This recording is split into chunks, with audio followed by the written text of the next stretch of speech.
kung kumpleto ba sila at kung nasa maayos ba yung kalagayan nila.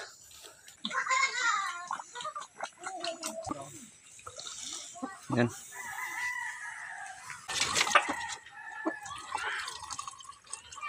Napakilala ko pala yung maganda kong mama. Si Mama Juna. What's up mga kasaka? Isang mapagpalang araw sa ating lahat. So ngayong araw na to, mangunguha muna tayo ng pagkain ng kambing. So magsasakati muna tayo ng pagkain ng kambing. Kahit nasa loob siya ng pastuhan, nasa loob siya ng bakod, kailangan pa rin natin siyang alalayan ng pagkain para laging busog yung ating mga kambing na inaalagaan. At yung kukunin natin ngayon ay yung dahon ng gibilina dahil isa yun sa mga damo na paborito ng mga kambing. So tara, samahan nyo ako mga kasaka.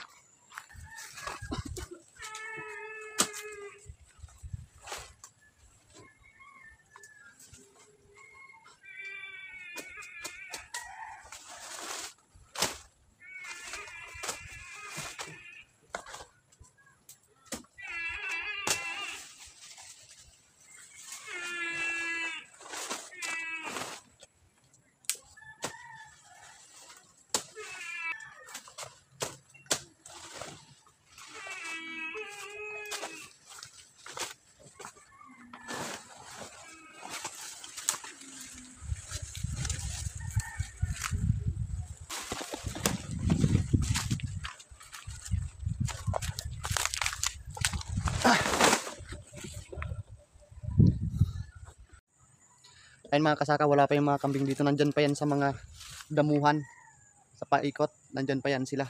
Pero itong kinuha nating pagkain, para yan mamaya sa pag-uwian nila, alas 5. So meron silang mga kain. Alas 5 ng hapon.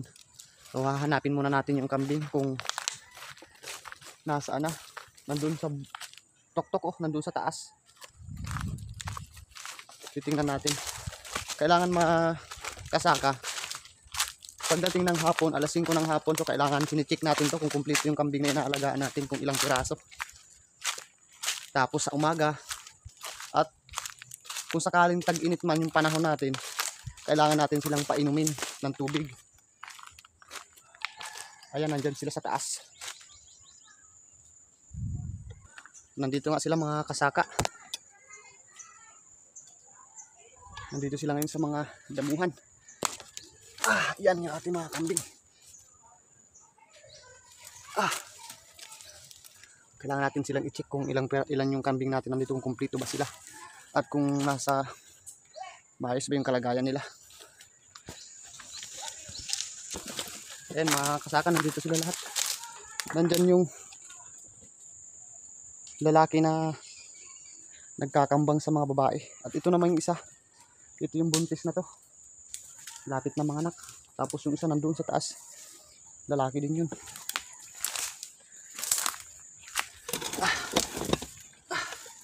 Yung mga kambing natin.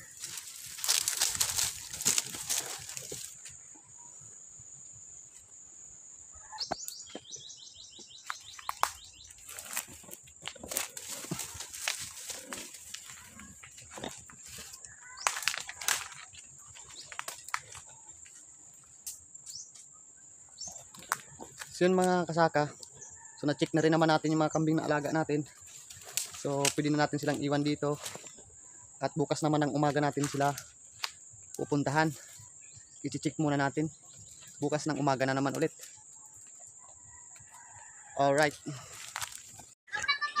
Ngayon mga kasaka, tapos na tayo magpakain ng kambing. Ito naman yung baboy yung papakainin. Tapos yung mga manok na pakain na rin natin. At lalagyan na lang natin ng tubig. Ayan, simple lang yung pinapakain namin dito mga kasaka sa baboy dito sa probinsya. Yung mga lagmaw, ganyan, tapos nyug. Simple lang.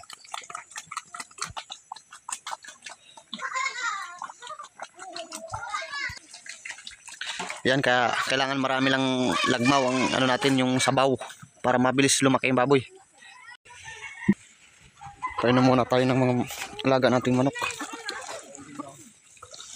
Yan.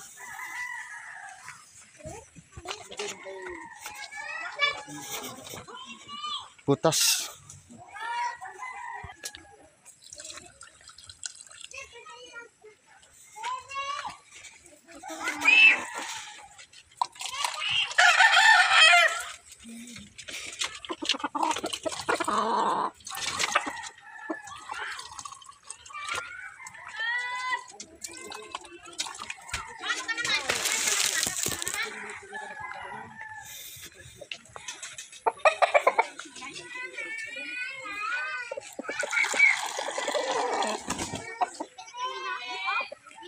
Alright mga kasaka, so tapos na tayo magpakain ng ating mga alaga. Pinapakilala ko pala yung maganda kong mama. Si Mama Juna. Alright guys, so thank you sa inyong mga pagsuporta sa aming vlog. Thank you so much and God bless.